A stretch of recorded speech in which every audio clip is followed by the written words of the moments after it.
वो काय सांगाल बारामती पोटनिवडणूक आणि राहुरीच्या पोटनिवडणुकीमध्ये महायुतीचे जे उमेदवार आहेत सुनेत्रा पवार आणि अक्षय खरगुले हे आघाडीवर आहेत, काय सांगाल? हे बघा, आपण पाहिलं की ही निवडणूक बिनविरोध व्हावी अशी सगळ्या पक्षांची मानसिकता होती, पण तरी सुद्धा ही निवडणूक लादली गेली असं म्हणायला काही हरकत नाही. आणि आदरणीय कर्डिले स्वर्गीयवासी किंवा आदरणीय अजितदादा असतील यांचं मतदारसंघावर असलेलं काम आणि अचानक झालेले त्यांचे मृत्यू याची सहानुभूती आणि महायुती सरकारचं काम याच्या आधारावर ही आघाडी घेणार होते हे सगळ्यांनाही मान्य होतं. पण निवडणूक होणे ही स्वाभाविक काही लोकांनी मानसिकता केल्यामुळे फक्त औपचारिकता म्हणून ही निवडणूक होते. मला तरी असा अंदाज आहे की लाख वरती मतांनी हे दोघं जण निवडून येतील. भाऊ, पश्चिम बंगालमध्ये देखील भाजप अनपेक्षितरित्या आघाडी घेताना दिसते. तुमचे सगळे एक्झिट पोल भारतीय जनता पार्टीच्या बाजूने होते आणि आपण बघतोय की त्याच पद्धतीचे निकाल आज बाहेर येताना दिसत आहे. 145 वर भारतीय जनता पार्टी आणि 120 मतावर टीएमसी आघाडीवर आहे. प्राथमिक कल जरी पाहिले तरी ते कल टिकून राहतील आणि भारतीय जनता पार्टीचा पहिल्या वेळेस सरकार तिथे स्थापन होईल.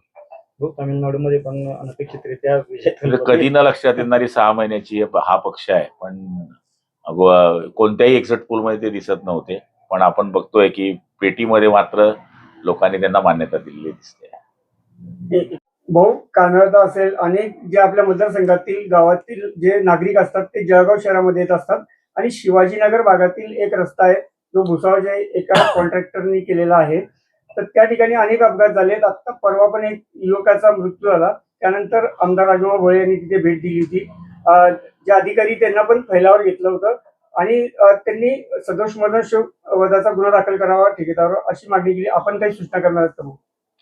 नाही, या ठिकाणी आपण महापालिकेच्या हद्दीत येत असल्यामुळे महापालिकेलाही सूचना देऊ आणि सदर कॉन्ट्रॅक्टरलाही सूचना दिलेल्या आहे आणि लवकरात लवकर तो रस्ता म्हणजे ज्याप्रमाणे तो खचलेला आहे आणि आता तिथे टेम्पररी दुरुस्ती केली, पण कायमस्वरूपी तो रस्ता चांगला कसा होईल याची सूचना अधिकाऱ्यांना देण्यात येईल. भाऊ, तिथे दीपक गुप्ता जे असतील त्यांनी पण तिथे रस्ता रोको केलं होतं.